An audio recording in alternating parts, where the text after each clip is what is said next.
Hello and welcome to this edition of the Golf Channel podcast with Rex and Lav. We have finally reached the last event of the FedEx Cup season. Rex and I will give our takes on the Tour Championship as well as Jay Monahan's State of the Tour address he just completed over at East Lake. Plus, the top 6 Americans are on the U.S. Ryder Cup team. This is the last week to make an impression for Captain Zach Johnson. We will fill out our roster before Captain Zach Johnson and company do the same. Rex, you are in Atlanta. It is not yet 98 degrees, as it will be later this week. I'll be joining you on Thursday and apparently bringing some more heat and humidity as well. We just listened to Jay Monahan's press conference, first one he has given since early week at the Players Championship. You also had a roundtable discussion with him 2 weeks ago in Memphis.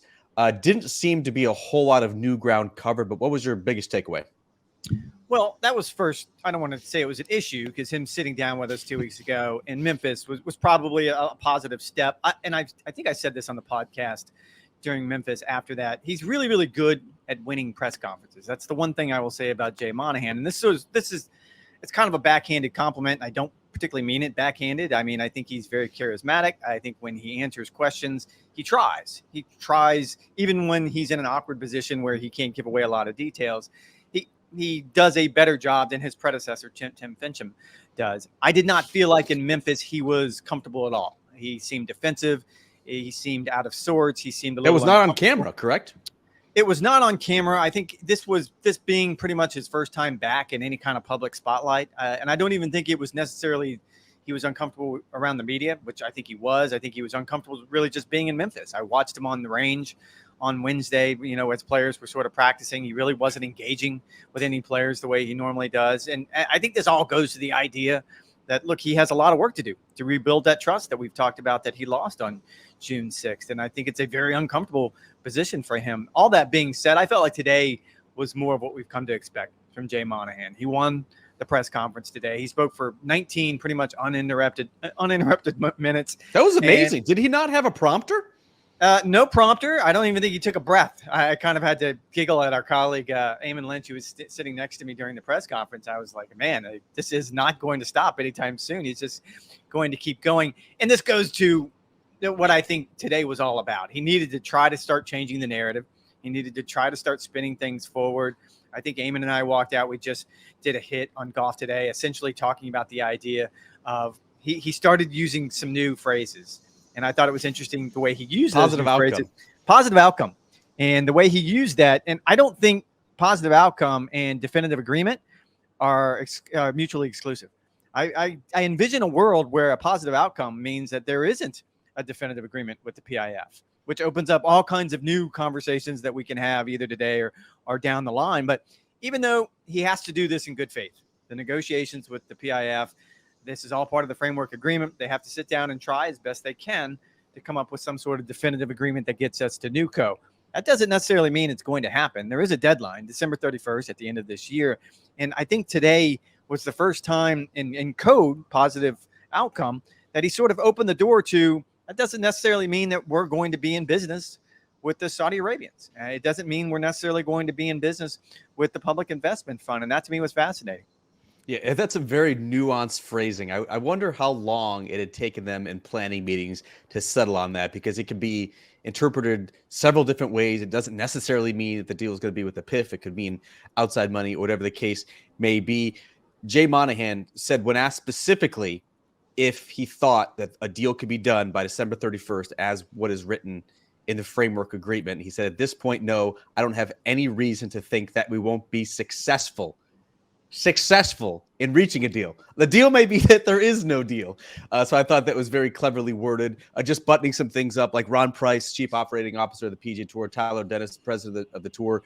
Tyler Dennis was in the press conference with Monahan today. He said that they are talking actively engaged weekly, multiple times a week with representatives. Urgency. There's an urgency, he said. Yeah, exactly. There's an urgency and there's an intensity to that. You mentioned the fact that because of the confidential nature of these discussions, Jay couldn't speculate on the short or long-term future of LIV. He couldn't speculate on the short or long-term plans for the players who wish to return to the PGA Tour. And I think it was actually Eamon who asked Jay whether the tour is vetting or considering any alternative investment options. And Jay was basically doing the negotiating publicly when he said, when we created NewCo and PGA Tour Enterprises, like that's generated a lot of interest. But right now, the sole conversation is with the PIF. Whether that continues It in has to 4 be plus right now. months, yes. Whether that continues 4 months later remains to be seen. But I thought that was very interesting that he said, generated a lot of interest outside just PIF. Well, and the interesting part of that, and he was also asked sort of a similar question 2 weeks ago in Memphis and had a very similar answer. I will say that you don't have to dig too deep to see where this could possibly go. There's an investment firm who's involved with these negotiations on the PGA Tour side. There is an investment expert when it comes to sports leagues, Colin Neville, who's from the Rhine Group, who is now sort of a special counsel to the players on this. Yes, so I think they could go a lot of different ways. There is one caveat to be made. And yes, they could go to any investment fund they wanted to if this doesn't pan out. If they get to December 31st and decide that, nope, this isn't going to work, let's go our separate ways, LIV Golf, PIF, you keep doing what you're doing, we're going to do what we're doing. The problem with bringing in a private investor is, unlike the PIF, they would want results. They would want results much, much sooner than the PIF would ever want results. I mean, clearly, the public investment fund wants to make money eventually, but that's not their primary goal here. We've talked about their primary goal being, if you want to call it sports washing, that's fine. They just needed to get their foot in the door. That's right. They needed to get a seat at the table, and that's what they did. Other other investment funds, they're going to want an investment. They just don't want a seat at the table. They want something back for what they're putting in here, and that puts the tour in a very unique and different position. Yeah, the tour, obviously, Monahan today called it a transition year, a bridge year, a gap year until we get to the new schedule of 2024, where you're going to have the cadence of the 8 signature events to coincide with the full field events that will create the top 10 and the swing 5 and whatever other phrasing they have, basically be able to play your way into those marquee events on the PGA Tour. A couple other headlines that I thought were notable. It's not, I guess, a guarantee the PGA Tour could return to Century and Kapalua for the season opener. He said he didn't think there was any reason right now for a plan B, and they're hopeful that they will return. But I guess he kind of had to be careful with the language there. And then it was your question. I was texting, I was screaming at the TV. I said, someone asked Jay Monahan about why they have declined to adopt the proposed rollback as was put forth by the USGA and the R&A. The question that I wanted to pose to Monahan was, why did the tour oppose that, and what is the better solution moving forward? Instead, you asked. What was your question? Okay. Well, I didn't want to go entirely with you. He addressed this, but he did not. The commissioner did not address this. Tyler Dennis, who is involved in these talks with the USGA and the R&A, he addressed this 2 weeks ago in Memphis. That's why I was reluctant. It wasn't on top of my mind that it needed to get asked. When you texted me, screaming at the TV. So I did ask, and the way I phrased the question was, is there any update since the comment period has ended on the MLR? And do you envision a scenario where the tour could have one rule and the major championships, at least 2 of the major championships, would have a different rule when it came to golf balls for elite players? Didn't get an answer at all. No. Didn't get an answer at all. I will say that I got a high five from Laura Neal at the PGA Tour, who's in charge of communications for the PGA Tour, because she couldn't tell me how happy she was that the press conference ended on a golf ball question, considering everything else that's going on in the world of golf. And I had to agree with her. Yes, it seems silly once you told me this was going to be the last one. I think they're having to tiptoe around this one like everything else in that press conference, because even though the comment period has ended, these negotiations and whatever it is they're going to come to is going to kind of depend on how far the USGA and the R&A are going to be willing to bend on that. And by that, I mean, Tyler Dennis did say that they like sort of a one golf ball solution. Let's call it that.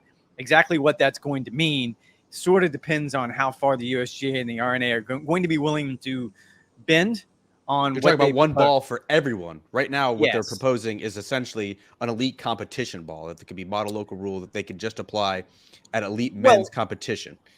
And go beyond that. The idea could be, and again, you could have a scenario where the PGA Tour doesn't follow the MLR. Let's say that everything works out the way it works out, and the USGA and the R&A push forward with this model local rule.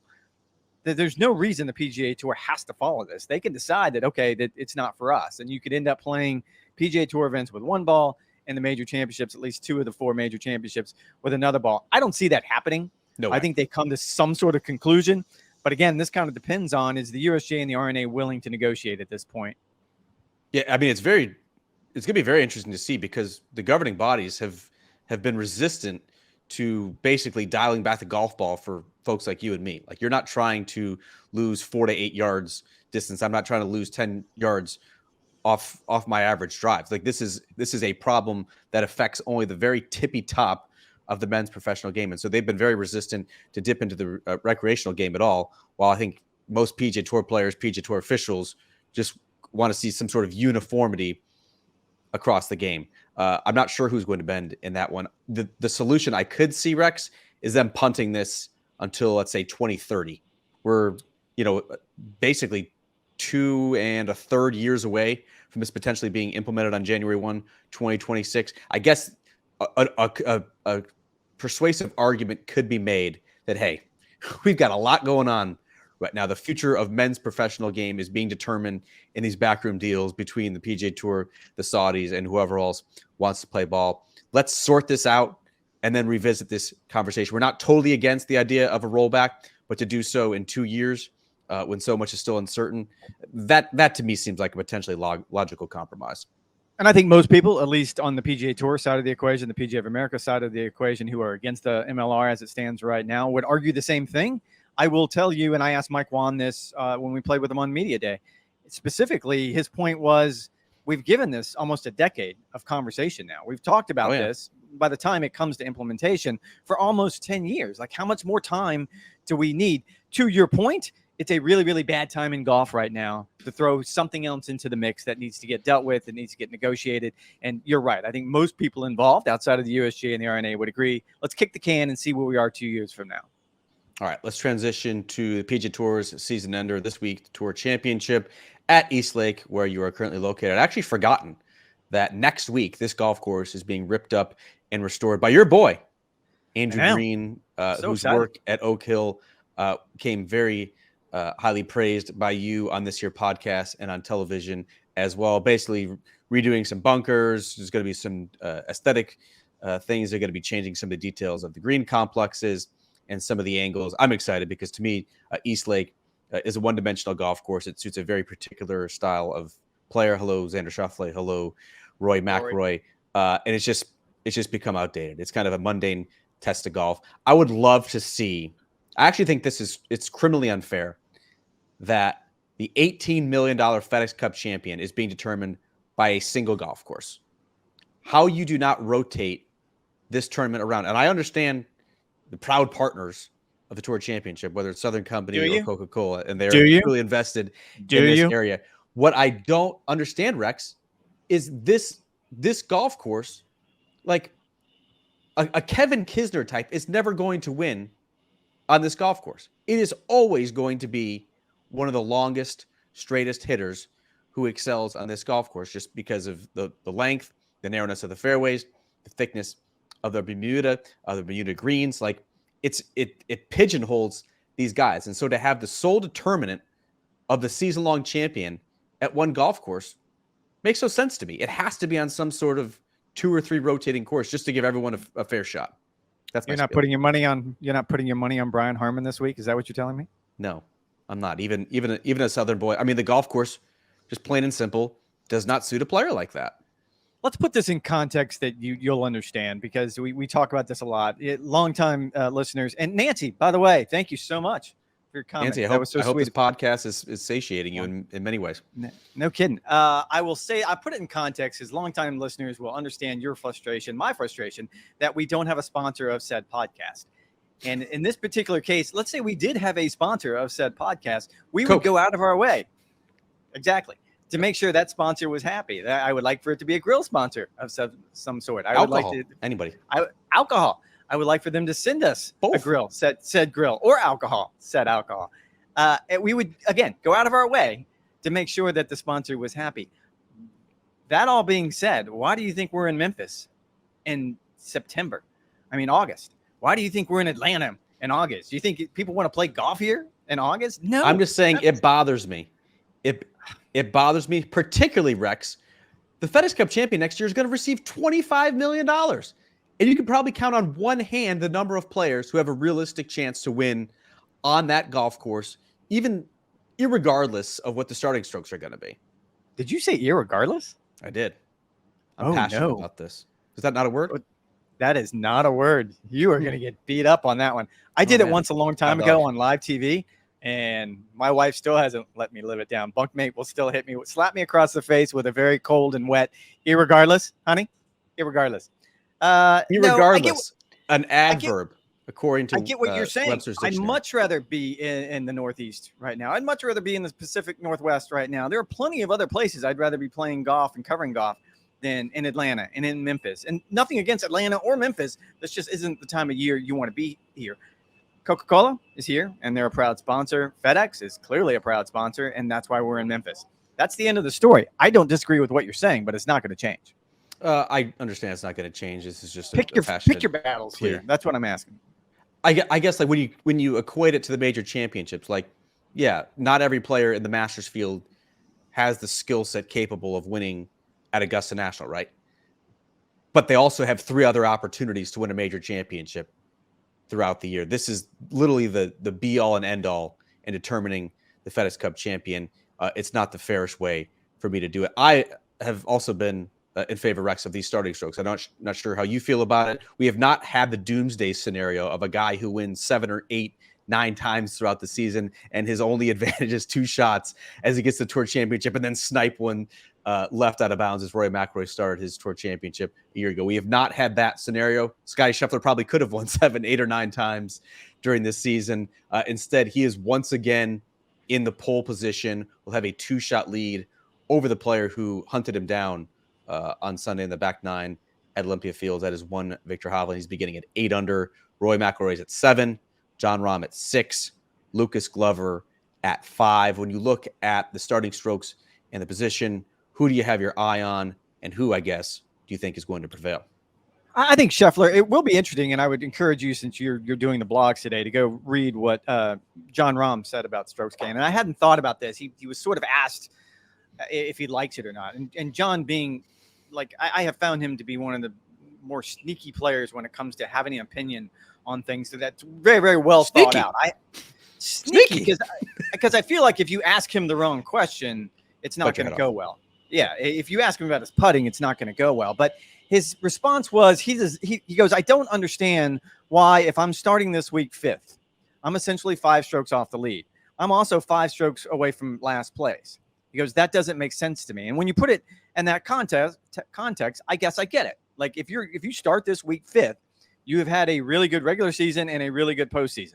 I mean, you've had to put both of those things together. You probably deserve something a little bit better than being just 5 shots back. I'm not quite sure how you do it other than just doling out more strokes to start the week. So does the winner start at 20 under par, and then last place starts at even par, and you can adjust it? Does Spieth start at 5 over par? Probably. I mean, I guess that's another way to do it. And look, I think Rory proved last year that no lead is insurmountable over 4 days, especially on a golf course, as you pointed out, that clearly suits his style of game. You can go low. It's going to be another one of those weeks where it's soft and the players are going to take advantage of it. I keep going back to the idea that, no, it's not perfect. And I don't feel like they've ever gotten the quote-unquote playoffs perfect. However, I continue to go back to the idea that we are still, and I'm talking about the PGA Tour, playing meaningful golf during a time of year when there really hasn't been historically meaningful golf. I mean, we're about to get into football season. You and I have not 1 but 2 fantasy drafts that we're preparing for diligently, trying to actually get my plan on a board. I have one tonight. You have yet to join the NBC Sports Group. What are you waiting for? I sent you the email directly. Our commissioner, Jason Gold, who is literally cutting this podcast and putting this video up on YouTube. Jason, you've just been ignoring him. You're the last one. I have not. It's been a very, very busy week in the Hoggard household since I got home from Memphis. We're redoing our pool. We're redoing our pool deck. Everything had to come off the pool deck. It's just amazing you haven't had 30 seconds this entire time. Amazing. All right, I'll get it done. Anyway, to that point, they have created something that is interesting during a time of year when it's been very, very difficult for golf to do that. They've created a foothold. And so I keep going back to, no, it's not perfect, but it's still a very, very good system. And that was kind of John Rahm's take. that it's not where he wants it to be. He would much rather see it being a bigger spread, but in the context of we're playing golf for a lot of money in big markets, that means something. I certainly don't disagree with what John Rahm's saying. We have not yet had the scenario where a player who begins at even par has made a significant rally and ended up winning the FedEx Cup. I think that would probably prompt some more kind of formula changes with this. I'm guessing the Tour does not like the optics of some of their players already beginning the week at +5 or in 15 shots back of a lead. I'm just kind of guessing that would be the case. But I mean, this is year 5 now of the staggered start. You look at the 4 champions we've had, 2 of them have begun as the 10 under par leader. 2 of them have not. Rory McIlroy, both times he won in 2019 and again last year, did not begin in that pole position. And last year, I mean, Rory absolutely tore it up. He began the week, I believe, at 4 under par, tripled his very first hole, and then shot 17 under in order to win that golf tournament. 67, 67, 63, 66. Like, that's going to win any golf tournament, regardless of where you were starting in that position. I think it's also, Rex, like, we were very close to having one of the most boring Sundays on the PGA Tour scheduled. Scottie Scheffler had a 6-shot lead heading into that final round at Eastlake, and he surrendered what is tied. And it turned out to be one of the most exciting Sundays on the PGA Tour schedule, I would argue. But I'm saying, so that what happened in that final round, like, matched the largest deficit or lead squandered in PGA Tour history. Like, that was basically an outlier. And yet, if Scottie Scheffler had gone on to win by 4, 5, 6, 7, 8 shots, I'd be totally fine with that. There has not been an undeserving winner of the FedEx Cup so far. It's been Rory twice. It's been Dustin Johnson. It's been Patrick Cantlay. When you look at the quality of their seasons, this format is producing the most deserving FedEx Cup champion. That has not always been the case. No slight on some of these other players, whether it's Billy Horschel or Bill Haas or Brandt Snedeker. Those FedEx Cup champions kind of came out of nowhere. By no reasonable explanation can you say that those players had the best PGA Tour season. This system is not perfect, but I do think it is doing a good job of identifying who the best player that season was.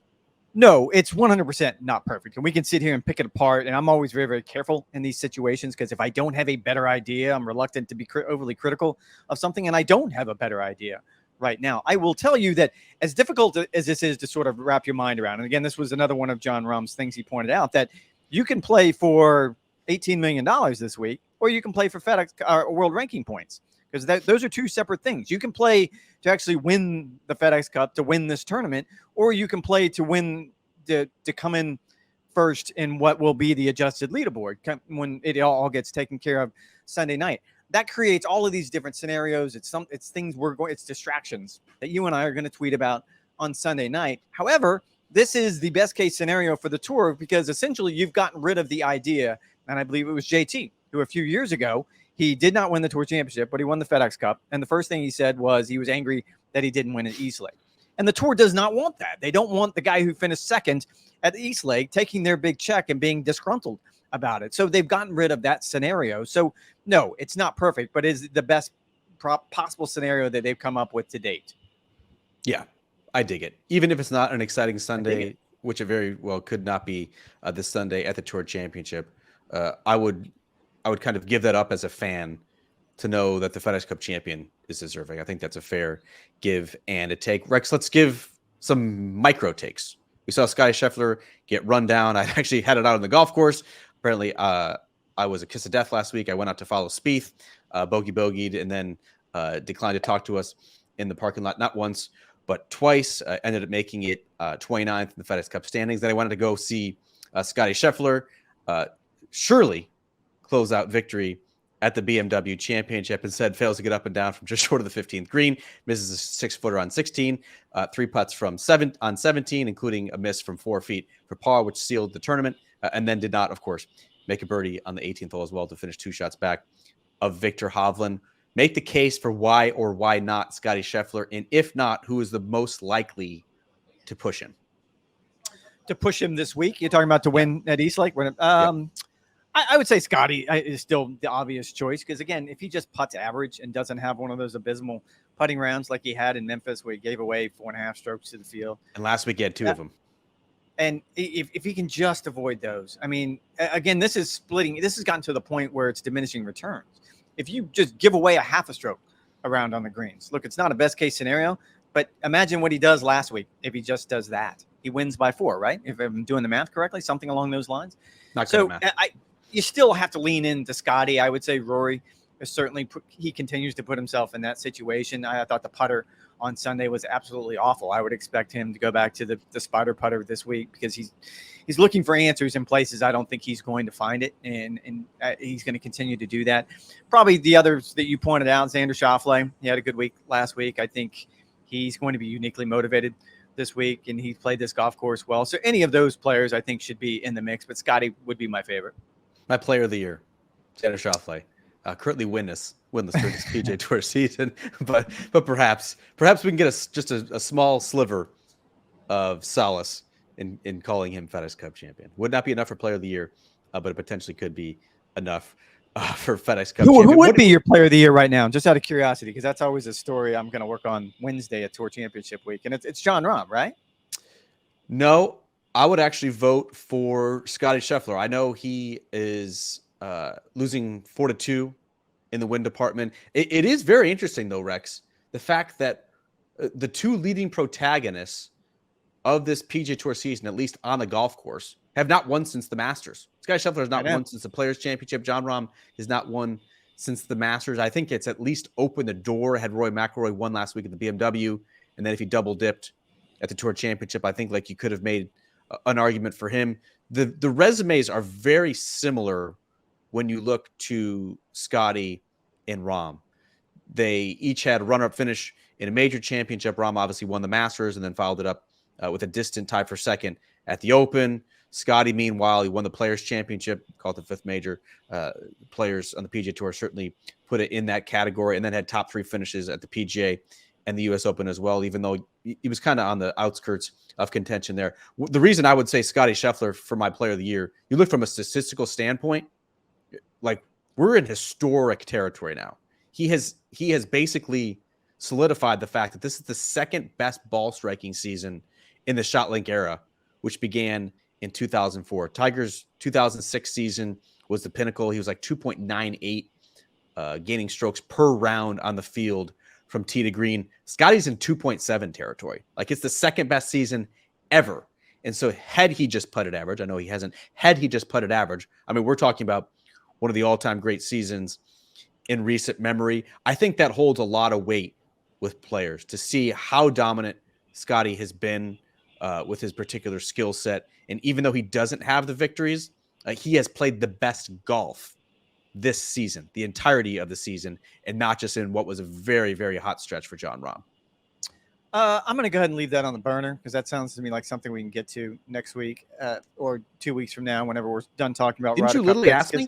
Wasn't that literally your question? No, I did. I didn't realize you were going to go that deep, and you make a good argument, but you can't compare 4 wins in a major to 2 wins in a Players. And I know you threw the 5th major in there sort of half-heartedly and just kind of look back to what happened in 2019, Rex. Sort of spilled it into my lap. And I don't no, I don't disagree with that. I think players are going to make that distinction though.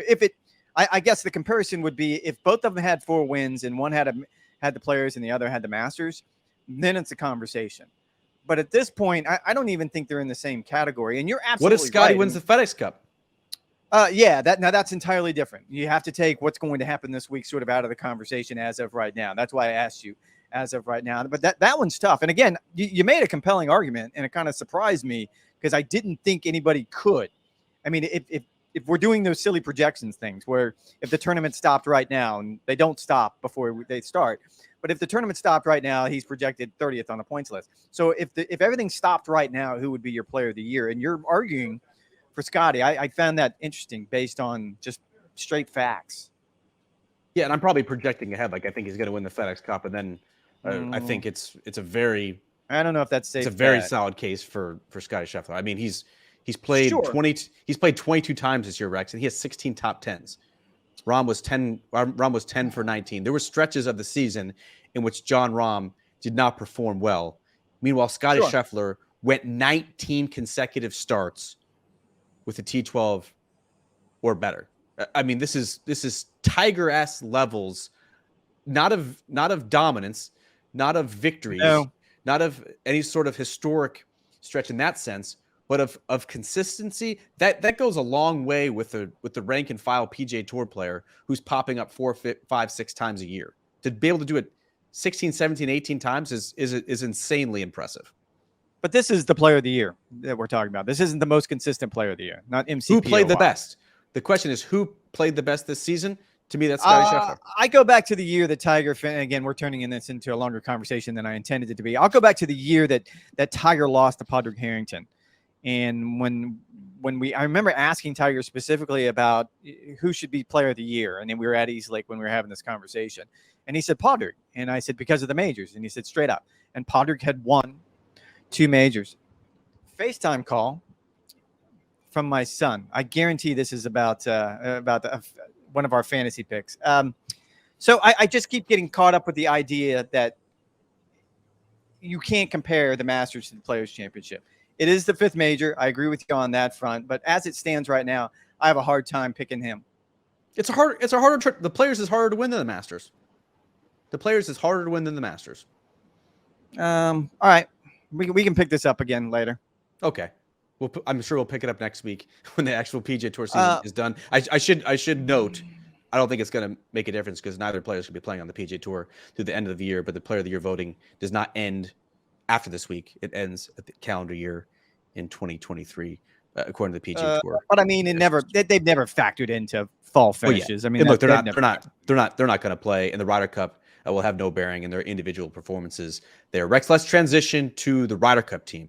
Top 6 Americans were finalized last week after the BMW Championship. Those teams, those players who have already clinched their spot: Scotty Scheffler, no surprise; Wyndham Clark, U.S. Open champion; Brian Harman; Patrick Cantlay; Max Homa; Xander Schauffele. And so Brooks Koepka, who had been safely inside the top 6 essentially since he was the 54-hole leader and tied for second at the Masters, is the first man out. I do not foresee any scenario in which he is left off this team, particularly because of how safe he had been in the preceding months. And so the next in line after Brooks at 7, Spieth, Cam Young, Colin Morikawa, Keegan Bradley, and Sam Burns last week to make an impression for U.S. captain Zach Johnson. He will make his picks a week from right now. We're recording this podcast on Tuesday, August 22nd. He'll make them on Tuesday, August 29th. How are you filling out that roster? And can anything that happens this week at East Lake factor into the final 6? Oh, sure. Yeah, I think if Lucas Glover comes and does something, that's going to factor into the conversation. And I think you're right about Brooks Koepka. I will say it is interesting how the narrative has changed from where it was really just even a month ago, where it seemed like he was locked to finish inside the top 6. And even if he doesn't, he's going to be a pick simply because of what he did at the PGA and the Masters. And it's hard. We're having a hard time wrapping our minds around, is he playing well or is he not playing well, just because of the way LIV Golf sort of pans out. We don't have the normal stats that we depend on. We don't have shot length. We can't sit here and say what his strokes gain on the green is. We can't say what his strokes gain tee to green are. So we have a hard time sort of wrapping our mind around that. I still say that even at 7, he's going to be a pick. I know it's going to be a lot of fun on social media to see over the next couple of days about people sort of speculating. I don't know how Zach doesn't make him a pick. And look, this isn't really about LIV Golf and the PGA Tour anymore. This is about someone. Do you want to win? Do you want to win? He can fit into the U.S. team room. I think he's proven Cups past that they want him. He can compete at that level. Like, this isn't Phil Mickelson. This isn't going to be he's going to walk in the team room and everyone's going to stop talking and stare. Like, that's not going to happen. Like, he's fine. He didn't join the lawsuit. He didn't speak publicly against the PGA Tour. He didn't speak publicly against Jay Monahan. So I think you need to consider all of those things. And as you go down the list, in my mind, Jordan Spieth is going to be on that team. It's just because I feel like that it's the way it's going to play out. I would even go as far as saying that Cam Young at 9 is going to be on that team. I can't make any more predictions from there on out. And I know that's what you want to do. What's your case for Cam Young? Why do you think he's going to be on the team? I mean, well, let's go. This isn't so much for Cam Young. This is for the system that's in place. What a ringing endorsement, Captain. Yeah, I don't know that Cam Young is playing his best golf right now, and this is a bad time to struggle when it comes to the Ryder Cup. However, Zach Johnson is cut from a mold. I talked to Davis Love this week, who's one of his vice captains, just sort of about where they are in the process right now. And look, most of the recent captains, I think Jim Furyk being the primary one, they don't like to color outside the lines. I'll make this point really, really quickly. They kind of play by the rules. And I don't see Zach Johnson being that much different from Jim Furyk before him or Davis Love before him. And when you get to 9 on the list, a captain has a really hard time at least trying to explain to themselves how this person didn't play well enough. Now, when you get to 11 and 12, maybe even 10, 11 and 12, then we can start having conversations. But I think Cam Young is safe where he is. And look, he could, the conversation could change over the next couple of weeks. My bigger deal, and I asked Davis this point blank, is it down to JT and Lucas Glover at this point? And it's a larger conversation that we can probably have about who we think the picks are going to be. But he said that's an oversimplification. When the time comes, and it'll come Sunday night, when the vice captains and the 6 players who qualified and Zach Johnson will all sit down and they'll all decide who the best 6 picks are going to be. I don't think that necessarily means it's going to come down to JT and Lucas, but I do think it's a conversation they're going to have. I do not think that Cameron Young is safe. I think 5 players are safe, and to me that's Brooks Koepka, Jordan Spieth, Kyle Morikawa, Ricky Fowler, and Justin Thomas. I don't think you ignore 16, 5, and 3. And the fact that no one outside of Lucas Glover has stepped up this postseason is a huge benefit for Justin Thomas. You don't have to make the argument of form versus pedigree, because quite frankly, very well, few they have. Americans Lucas outside has. Of Lucas Glover 3 weeks ago was not on anyone's radar. Four weeks ago, he was straining just to keep his PGA Tour card, and so to think that now he could be on the Ryder Cup team, which is still 40 days away, I think is wishful thinking. And so to your point though, Rex, I see your slapped his finger up. I think that last pick is Cameron Young, Sam Burns, or Lucas Glover. Lucas Glover needs to win the Tour Championship, I think, to be on that team. Sam Burns and Cam Young, though, it's basically a toss-up. Why the confidence in Lucas Glover? I don't understand it. Well, that's why they changed the rule. That's why I called Davis, because he was the captain when they changed the rule. It was essentially the Billy Horschel rule going into 2016 based on what Billy had done in 14. And the idea is you want the hot hand. Now, I'm going to kind of spin that on its ear. And I do think, I guess Lucas could help my argument quite a bit. I'm with Todd Lewis. I do think that Lucas should get the last pick. And that's essentially what this is going to come down to. Between Lucas and whoever else, we can have that debate. But I do think he should get the last pick. However, I don't know what the rush is. And I would actually push for the idea that why does Zach have to make the picks next week? I mean, it's not like they have to get on a plane right after the picks and fly to Rome. We have some time between the Tour Championship this year and when the Ryder Cup is going to be. Give the players an opportunity. I just saw today JT is going to play in the first event of the fall, the Fortinet Championship. As predicted last week on the podcast, which leads me to believe give him an opportunity. He's on that Ryder Cup team. I think Jordan's going to have a say in that. I think Jordan wants him on that Ryder Cup team, and Jordan. Everyone wants. He's the heart and soul of that team. You don't leave that guy at home. No, I don't disagree with you. My point is, give it 3 more weeks. Like, what's the rush? Are we really doing this just so guys can get fit for sweaters? To have the proper team uniform? I mean, we can just show up. Lucas Glover's a medium.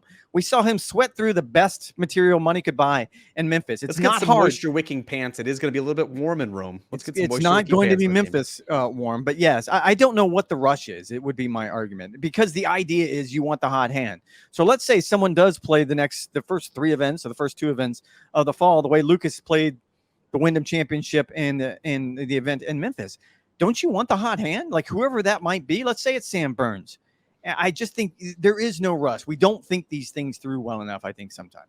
Yeah, I mean, you're not getting the hot hand at this point. You're going to have 40 days of cool-off period. You're probably going to have to add some sort of start. Now, the Ryder Cup team is going to have that semi-formal, semi-informal scouting trip to Marco Simone Golf Club 2 weeks before the matches. That would seem to suggest there's a reason to have some sort of hard cap on this. The European Ryder Cup team is not making its decision for a couple of weeks' time.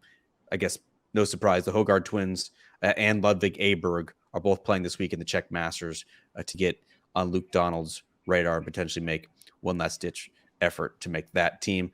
Rex, Lucas Glover, I think he needs to win this week. If you had to take Sam Burns or Cameron Young, which to me I think is the more realistic conversation, which one are you taking, and does it depend on who finishes better this week?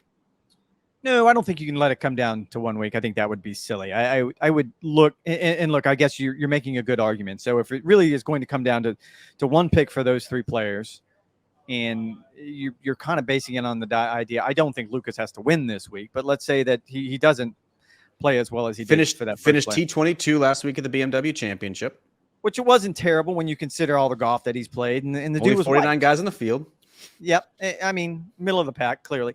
I would say I would actually lean towards Sam Burns, and only because I don't know that Cam still seems like he's struggling, specifically with his putting. I don't know how much he enjoyed being on that President's Cup team last year based on body language. And so I think Sam probably fits into the team room a little bit better. And again, at this point, you're sort of splitting hairs between the three of them. Yeah, I think it's a very, very close call between those two players. I would side, as I said, with Sam Burns. He's the better putter, 11th on the PGA Tour, strokes gained putting. Cameron Young, 150th. Similar drivers of the golf ball, even though Cam is a little bit better. And I don't think that the friendship with Scottie Scheffler can be discounted. I think every single player on that American team would like to play with Scottie Scheffler the way he is hitting the golf ball. But to have that built-in chemistry, guys who played a lot of golf together, all the way dating back to junior golf, I don't think that can be discounted either. It will be very interesting to see. Always one of those underlying subplots when you get the Tour Championship, because I do believe Scottie Scheffler will win the FedEx Cup trophy by a handful of shots. All right, you said it was a very busy week for you at home, Rex. Well, I know. Even though I didn't get the snappy chats, I know you still fired up the grill. What did you have, and how delicious was it? It was something that I saw on Instagram where, like, I've got the smash burgers down to a science, but it was kind of, I'm trying to think of what the best name, kind of like a patty melt smash burger. And you grill some onions alongside of it, and then you grill them with the bun sort of upside down. Yeah, I'm sure you've seen this before. Unbelievably good. Like, trust me, I will not be making smash burgers in the future. We have all decided in my household that that's the way we're going to go. Apologies for moaning into the mic as I just did as you were describing the fatty melt. Sounded a little dirty. I packed out a couple LBs myself in Chicago, a couple of Chicago dogs, several Chicago beef sandwiches, even a deep dish pizza one night from Lou Malnati's. It was all very, very good. I'm leaving on Thursday for East Lake, so I will not be firing up the grill here the next couple of days. Have a fantasy draft to attend to on Tuesday night. That's going to be consuming all of my attention. And then Wednesday night, obviously, we'll be balling out on the pickleball courts as well. I'm sure you and I will get a good dinner. I will not be in attendance at the PGA Tour media dinner, which was last year fantastic. Racked up about a $20,000 bill. Yeah, that's going to be very, very good. But next week, it will be going down at the Lavender House as we get things finalized for fantasy football season and football season in general. The new offset will be delivered by my boy Chris Gentry in Winter Park. So that'll be great as well. Very much looking forward to the offset being delivered. All right, that's going to do it for this edition of the Golf Channel podcast with Rex and Lav. Make sure you go to golfchannel.com for all the news, notes, reaction, features, commentary, podcasts, videos.